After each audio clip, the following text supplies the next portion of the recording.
Silence. Silence can be terrifying because even though silent, at any given moment, it can instantly change and be louder than anything you have experienced before. What's terrifying isn't the silence itself, but that it has the ability to change. It could be because of something shocking, something indescribable, terrifying even. What's going to happen next? What is this moment leading to? The suspense kills, and yet you might remain too cautious and frightened to make any move. What's going to break the silence? What will happen next? It cannot be predicted, and that very element makes the situation so tense and the air around them so heavy, because the biggest fear of mankind is the fear of the unknown, something that will change their lives forever.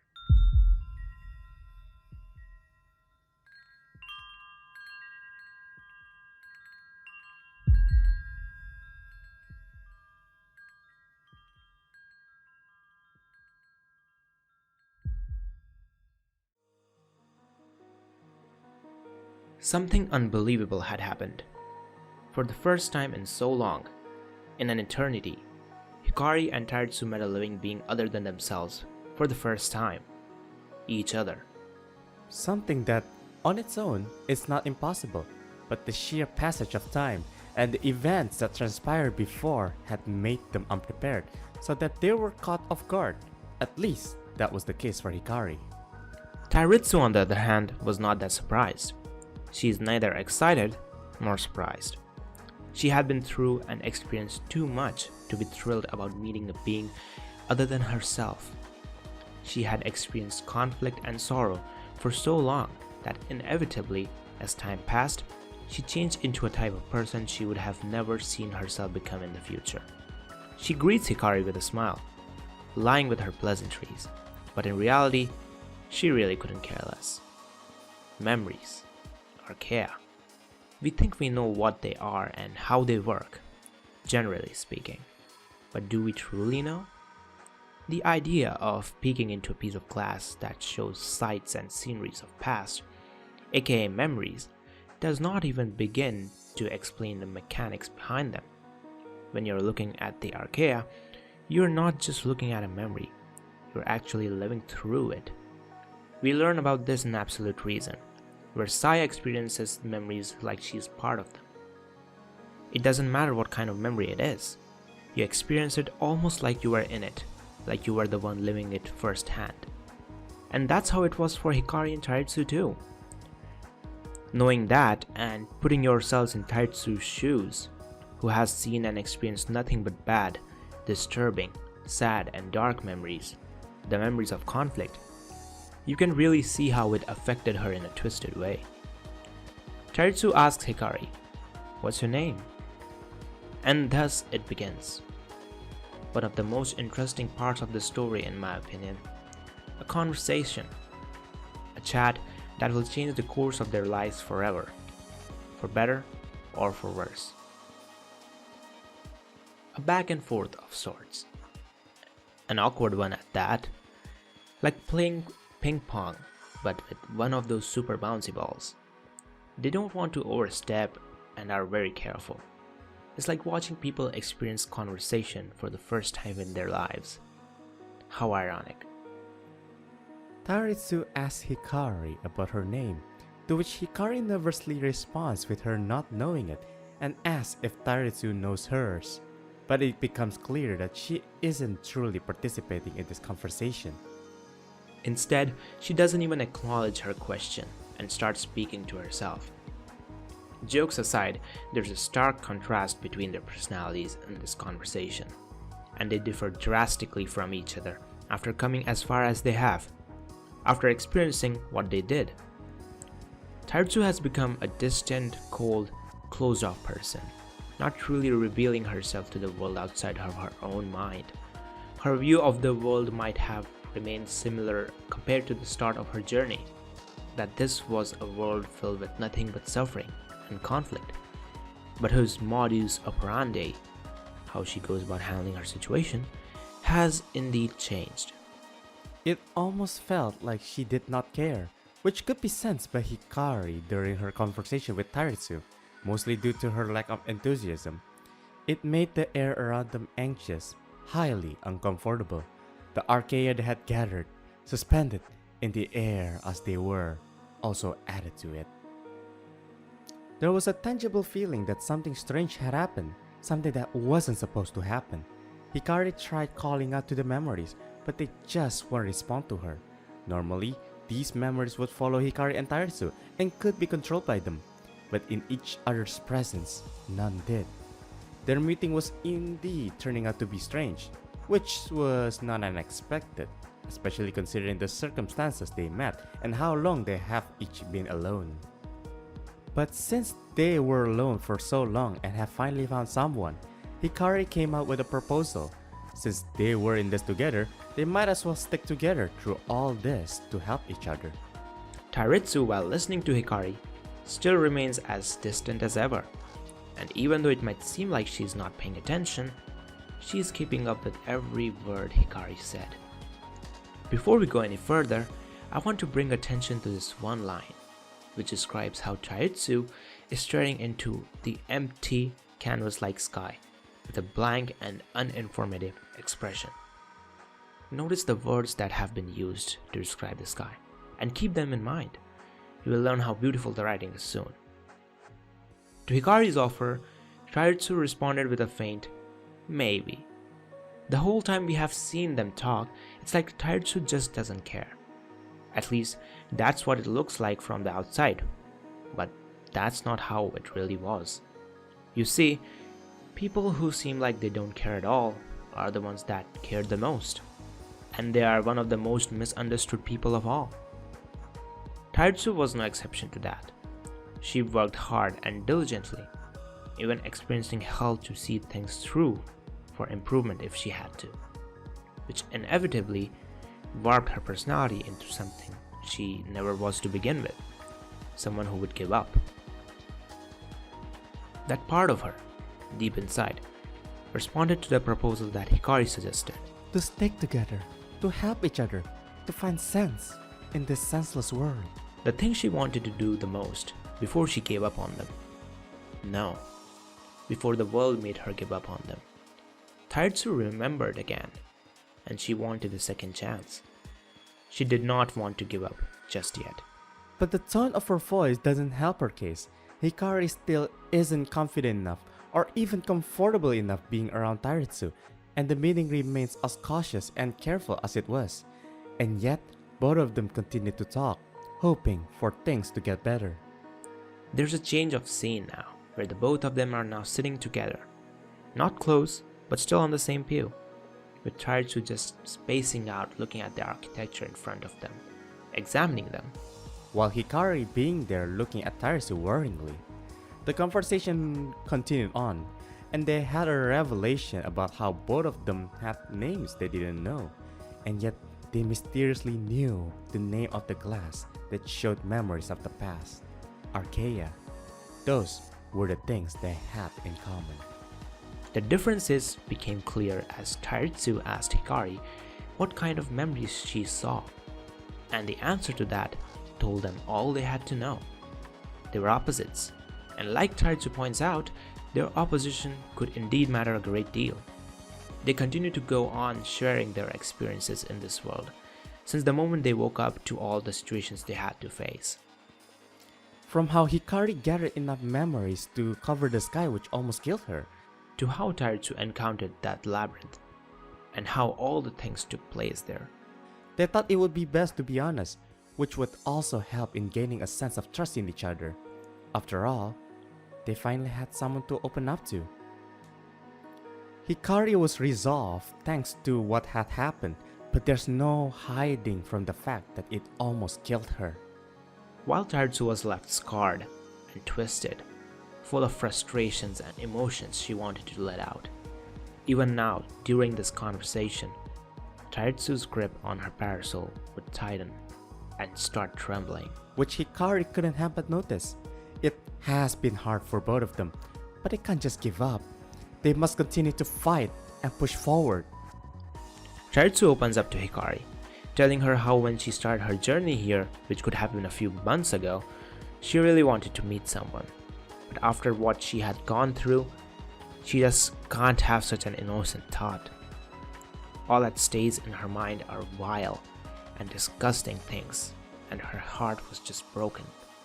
She even tells Hikari how much she wants to hurt her. Finally, for the first time, Tatsu had opened up. She wasn't so distant as she was before, and sharing these experiences with Hikari also meant that she was starting to trust her too. Hikari reassures her by telling her that it's fine, and how she might have been the same way if she had gone through all the same things. But she disagrees with the fact that her heart was broken. Tatsu meets her eyes, as if asking how is that possible. Hikari tells Tarisu that even now, after everything she had gone through, she was still holding back from harming someone, and that's enough to tell that Tarisu was still a very good and kind-hearted person, a strong person. How she wasn't strong enough to rescue herself, how the red anomalous had to rescue her from the luminous sky. But Tatsu on the other hand had to endure everything alone, and rescued herself. Giving a glance to the sky. Remember when I told you to remember that one line which described how Tatsu saw the sky? Compare it to this one. You can really tell how subtly and beautifully they have defined both of their perspectives, the way they see the world and outlook on life. Taritsu had gone through so much that everything around her lost meaning and the world became an empty place full of negativity. On the other hand, Hikari had also gone through quite a lot of stuff herself, but she was still able to see the positivity in the things around, like how she saw the brilliance in the sky, how she truly loved and cherished the happy memories, and most crucial of all, how she could see the good in Taritsu and free her from the suffering forced upon her mind simply by talking. Taritsu said to herself, it wasn't true. She did not rescue herself. Her old self died that day, never to return again. She had never felt the same after that, and all she can think about is harming someone to let out her anger on, even if it meant killing them. But through all this thinking, Hikari's words made her realize that maybe that wasn't the only reason she was looking for someone. Maybe she was looking for someone who could become her last ray of hope in this beautiful yet dangerous twisted world. In that way, Hikari vindicated Taritsu from what she had been feeling all this time, and to make her realize that there's still hope, and realizing that an innocent side of her still existed inside of her was the biggest shock to her. Taritsu's posture weakens, and she struggles to stand up. Hikari attempts to give her support by holding out one of her hands, but she ends up taking it back as Taritsu stands on her own. As they move, the Arcaea suspended still in the air also moves, and out of all, one in particular starts to shine in a very strange way, and in its reflection is something that seems familiar, but impossible. It is a vision, a scene of a future event yet to take place, an anomaly. As they both stood a bit apart next to each other, Taritsu is not doing well physically, struggling to breathe, taking heavy breaths. After a long last, a slight, weak smile could be seen on her face, and she was ready. She was ready to face the stupid, absurd world again, and do something about it. She told so to Hikari. In response to which Hikari said it's not stupid in a way to avoid confrontation with Taritsu, but still say her part. Hikari isn't sure if she can call Taritsu to be positive completely, but the one thing she is sure of is that Taritsu is not a bad person.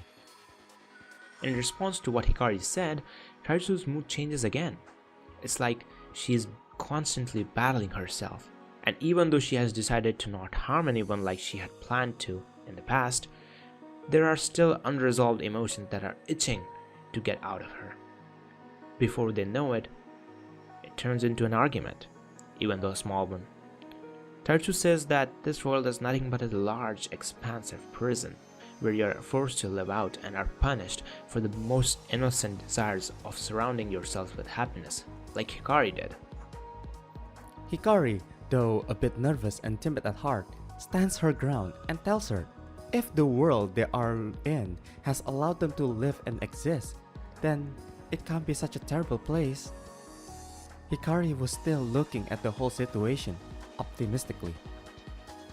Tairitsu, on the other hand, argued that if all that the world had was sadness and grief, then it was not just, and it was best that such a world was destroyed.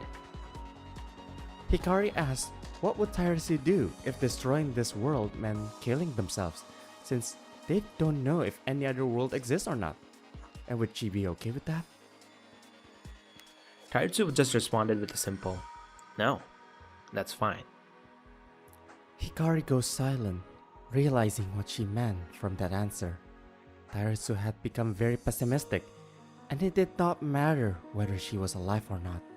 This was not like before, where she was willing to go above and beyond to sacrifice herself to make the world a better place. No, this was different. This meant that she was too tired and suffered too much to have any desire left to live in this wretched world, where staying alive would only mean prolonging the suffering that she was experiencing. Tairitsu breaks the silence, asking Hikari if she had thought of a plan or something she had in mind that they could do. But Hikari did not have any plans and wanted to come up with something together. Tairitsu in her mind realized that she had been lashing out at Hikari, and unreasonably so. It was not fair to Hikari, who was trying her best in her situation. And even though all she was doing was following her convictions, all it had done for her was nothing more than bring her down the path of misery. She had always been doing things her way, but to have a different outcome, she must do something different. If she wants Hikari's support, then she needs to accept her as a person, and all the ideas and perspectives she brings to the table. Having this moment with herself in her mind, she apologized to Hikari, telling her how she wanted to change things for the better as well. And Hikari, being as kind as she is, reciprocated her feelings and reassured her. Even though it was only for a moment, Tairitsu's words and convictions towards the world had awakened a dormant, anomalous shard, the one which was mentioned earlier, and had begun to move towards them, unseen by both. As Hikari reassures Tairitsu with more of her optimistic and positive words, the shard comes directly between them, catching both of their attention. Only to show its memory to Tairitsu alone. One look into it, and that was it. The end. Her smile returned. Not a smile of joy or relief, but a smile one would cast at a fool, at herself. What a fool she was to believe all those optimistic, righteous, and positive things. What a fool she was to believe that she could really make a difference. That she could go back to being who she was before this whole thing even started. In the reflection of the anomalous shard, she saw a memory, or rather, a vision. A scene from the future, from an event yet to take place. The glass shows an unmistakable image of herself, run through with a jagged pillar of glass, the wound seeming to sear her clothing and body apart in a blistering, pale, and consuming flame. The blank barren lands of Arcaea stretch out far behind her, and before her, coaxing the pillar with a lifted hand and a blinding, fiery glow around her shoulders, is a girl clad in white, a familiar one, though her expression is hidden from this vantage. She should have known. She should have expected this as a possibility. After all, this world did nothing but play with her mind and heart, to give hope and take it all away in an instant. All that she had done so far had all led to nothing. All the time she had poured into before had all led to the same conclusion. This vision for the future confirmed the same thing to her. It was all going to be useless, and to believe it was going to be anything but that was her idiocy. Tairitsu knew this world was a hell, and was going to stay that way. There was nothing good left. Even Hikari, who was as kind and gentle as an angel, might turn the other way, or so was hinted to Tairitsu through the visions she saw in the Arcaea. Hikari might as well be one of this world's schemes to torment her. All this leaves a big hole in Taitsu's heart. As she is thinking all this, she looks at Hikari, who's just standing there, and notices Hikari's gaze going towards the anomalous shard, and sees the panic in her actions. All these things are leading and making Taitsu believe that Hikari has planned on doing this from the very beginning, to win her trust, to deceive her, and to betray her in the end in order to take it all away.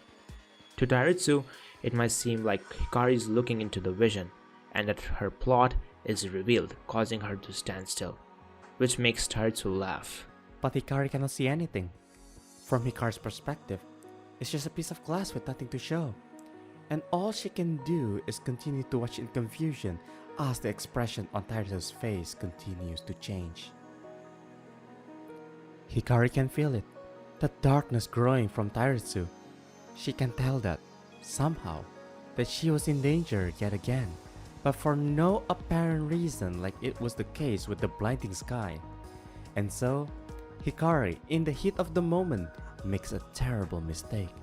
She calls upon her own anomalous shard, the red shard, which had comforted her and supported her through her difficult times. But to Taitsu, it's like she's preparing to launch an attack. Taitsu felt fear. She knew what it was all leading up to, like she saw from the vision of the future from the Arcaea, and to avoid that from happening, to avoid what happened in the past to happen again, she immediately closes distance between her and Hikari, ready to launch an attack, to end Hikari's life once and for all.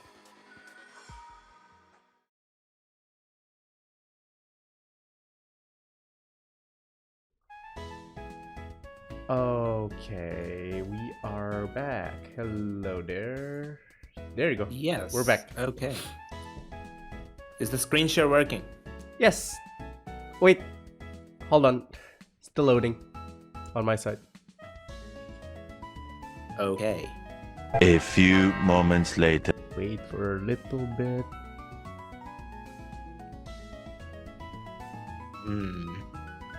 Still waiting, huh? More moments later. Yeah, there you go. Now it loads. Cool. Oh, That is a lot of... It crashed again! What? Oh, come on! Oh, yeah, great. That's, yeah. That's the Discord experience, alright? Damn! It's gone! No! Oh my god. Help me. Oh no. Why? Shit. Come on, man. I just want to have a conversation. This gonna go in your outro, by the way. Yo, you there? Yo, are you there? It crashed again. Again. Okay. Lesson learned. Screen share doesn't work. Apparently it crashed your Discord. Yes. For me only it does not work. It seems. Alright, well, it is what it is. No. We can't give up just yet. 3 times the charm. I can at least try one more time, right? Go right ahead. Sure, man. I'm sure the third time's gonna. I hope so, man. I hope so. Damn, imagine. Shade. Eventually. Oh my god, it's working. Oh my god, Is it's it? working. Yeah. Don't Oh jinx it. hell yeah, let's go. Oh, there you go. Now it's working. How long is the video? The video is barely 22 minutes. Whoa, alright, cool. But nice, Yes. look at that. A lot of things. Those are just, I would say those are just PNGs and images because, I mean, what else could I have done? But, you know, I'm always open for ideas. I know I'm not really one of the creative ones, so please help me out if you feel like it.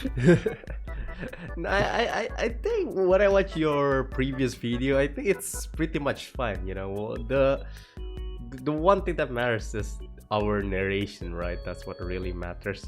Our content. Yes, yes. I think that's the major part, because the story itself has the story itself has so much we can show, right? Only a few images here and there. Yeah. Also, Use whatever we can get our hands on. there's only so much images you can put anyway. There's what more can you use? Yes. I mean, we obviously use the chat and arts and everything, right? As much as we can. Yeah, I mean, Yes. use everything we could. But hey, by the time we go to what's it called? Final verdict, you're gonna have so much footage. Oh my god, it's going to explode my mind. It's going to take a year. Oh my god. Video alone is going to take a year, given my track record and everything. And then there's the new one. There's Insight. Did you know? Oh my god, that's insane. Yeah, That's Insight. insane. They just announced Inside Story. Oh boy, you're gonna have a Oh, lot of wait, things. wait. Yeah. She's getting her own story. Insight. Yeah, exactly. She did. Oh my She god. will. Shit. Oh my god. Yep. There's so much to catch up on. It's okay, man. Just focus on the tale of Hikari entirety for now. We'll get there eventually. Brother, I'm gonna explode. Oh no. Okay, Oh boy. I really want to show you this intro. I think screen share will show you, right? Oh, go ahead. Try it. Let's see if it works. It's going to share the sound as well, right? I think. Try it. I hope it should, because I've kind of done something with the sound and everything. All right, go ahead. Okay, I've pressed the play button. Silence can be terrifying. Can you hear it? Because even Yes, the I can. silence, Nice. at any given moment, Cool. it can instantly change and be louder than anything you've Ooh, experienced nice before. intro already. What's terrifying isn't the silence itself, but Okay. that it has the ability to change. It could be because of something shocking, something indescribable, terrifying even. What's going to happen next? What is this moment leading to? The suspense kills, and yet you might remain too cautious and frightened to make any move. What's going to break the silence? What will happen Oh, there you next? go. There's It me. cannot be Oh my god, predicted. Mom, I'm on And TV. that very Edwin! element Edwin makes did my the video. Oh my situation god! so tense Oh my and god! the air around them so heavy, because the biggest fear of mankind is the fear of the unknown, something that will change their lives forever. Ooh, I like the intro. Oh, I like it. There you go. It's perfect. You know, I really can't wait to see the reactions of everyone that's gonna watch this. I really can't wait. But that's awesome, though.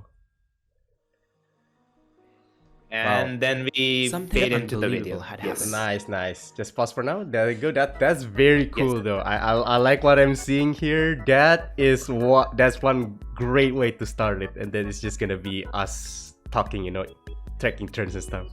It's gonna be Yes, awesome. I was going for something cinematic, like I put in the tension video, like not the video, the soundtrack, and then this heartbeat. So I was like, maybe I should plan the timing of what I'm showing based on the heartbeat. So you hear this heartbeat and the screen goes black, and then it slowly Arcaea pans into the video screen, right? And after that, another heartbeat, and then you Yeah. see an image of Taitsu smiling, about to go crazy. So I was like, maybe that could work out. Yeah, that works. That most definitely works. I'm sure people will appreciate that. I certainly do. That's great, man. But yeah, wow, 22 minutes. What do you think after editing all this, after voicing all of this? What do you think? Well, first of all, I think one of the things I wanted to keep in my utmost priority was that the people working with me should not get disappointed. So I wanted to know how you felt, and of course, Skylord, he's not working anymore. But Right. life is life, we can't do anything about that. Yeah, she was the one that edits the Yeah. previous video, right? Yes. Yeah, she's the one made huge contribution. Like, she just knows how to make the script better. But hey, the script right now looks amazing. I really have no It complaints. does. It really does. When I was like reading it, voicing it, I thought the script is great. It's very cool. You know, you have that storytelling, and then you have the suspense, the dialogues. I love it. I've done this. There's this another part, right? Where I think in Adverse Prelude, where there's this part, right? Where the anomalous shard comes in between of them.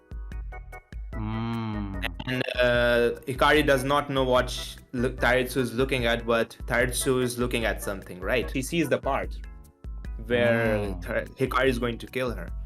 So in that part, I did a little bit of audio effects on the part of. I think it's better to just show you, you know. Yeah. Go ahead. I'm curious. Okay, so it's here. Unseen by both. Yep. As Hikari reassures Tairitsu with more of her optimistic and positive words, the shark comes directly between them, catching both of their attention. Only to show its memory to Tairitsu alone. One look into it, and that was it. There you go. The end. Nice cut. Her smile returned. Not a smile of joy or relief, the echo. but a smile one would cast at a fool, at herself. Okay. What a fool she was to believe all those optimistic, righteous, and positive things. What a fool she was to believe that she could really make a difference. That she could go back to being who she was before this whole thing even started. In the reflection of the anomalous shard, she saw a memory. You good with this part? Should I remove this or? Oh, what the hell? No, this is good. don't remove this. This is the kind of thing I like to see. The cinematic, man. I was like, there's not enough movement, man. There's not enough movement. Edwin's not saying anything. Should I remove this? No. What do you mean? I'm just listening. This is good. This is work. This is working. But I wish, man, that Hikari has a lot of part in Blackface, so you will get a lot of spotlight in that. Yes. Because in this, I think Tairitsu only got the spotlight, so I was feeling like it's kind of uneven how much I am showing Tairitsu but not able to show what Hikari is doing. Yeah, that's fine. This is her chapter for most of the part. And was going to stay that. It's only until later on Final Verdict where both Hikari and Tairitsu got equal, you know. Not even Hikari got more. So was hinted to True. I think those are the highlights of this video, mainly because everything else is just, just putting in the perspective. The main attraction of the video is, of course, you voicing the video and me being a plus, adding my voice along with you. So yeah. Well, you're the main star, man. I'm just here, man. I'm just here helping out, but I'll be glad if they appreciate both of us, our voices. Because I'm sure they would be happy. Yeah, because I have a ton of fun. I mean, this is the kind of thing I like, narrating stuff. I mean, you see my streams, I narrate a lot. I narrate every single story. That's what I do. You do, and you try to voice them accordingly as well, which is what I like. Yeah, I try to put the emotion. I try to even adjust the voice so it makes more sense. Maybe deeper, maybe lighter. Yeah, that's just what I try to improve. That's why I kind of like voice acting, even though I'm not a voice actor, but I kind of want to voice act more, just narrate things more. Man, this is cool. This is a great opportunity, man. Thank you for inviting me to work with this project. Oh my god, Edmund, don't do this to me. But man, I still can't get over how you are spelling, like how you say Hikari, like Hikari. I was like, oh my god, so majestic, so much emotion in that word, and I'm so monotonic, but it works out. It works out exactly. Yes, it works out, and I was like, yes, perfect. Two personalities. It goes well with Hikari and Tairitsu. I like this, and that's why we gotta keep going, man. This is the story is not even over yet. We gotta finish Final Verdict at the very least. So yes, I got back because I get comments on YouTube videos even now, and they're like, brother, is the video still in progress? And then I'm like, bro, I end up feeling this guilt. I'm like, brother, I swear I want to work on it, but I can't. I get it, man. I get it. And that's why we are back. Yes, we are so back right now. Once I post this video, once we get the anticipated positive reviews, man, I'm going to work so hard on this one again, brother. On final verdict. And hey, I'm on board, man. We gotta do this. We gotta finish this. You and me, Yes. man. You and me. Yes, we have to. We Yes. must. Yeah. Whatever happens, gonna be a ton of fun. I'm sure of it. So I'm looking forward to it. Me too, man. And working with you, it's going to be a totally new experience. But I'm all for it, man. I'm really all for it. I'm all for it, man. Again, thank you so much. Thank you so much for working on Yeah. this.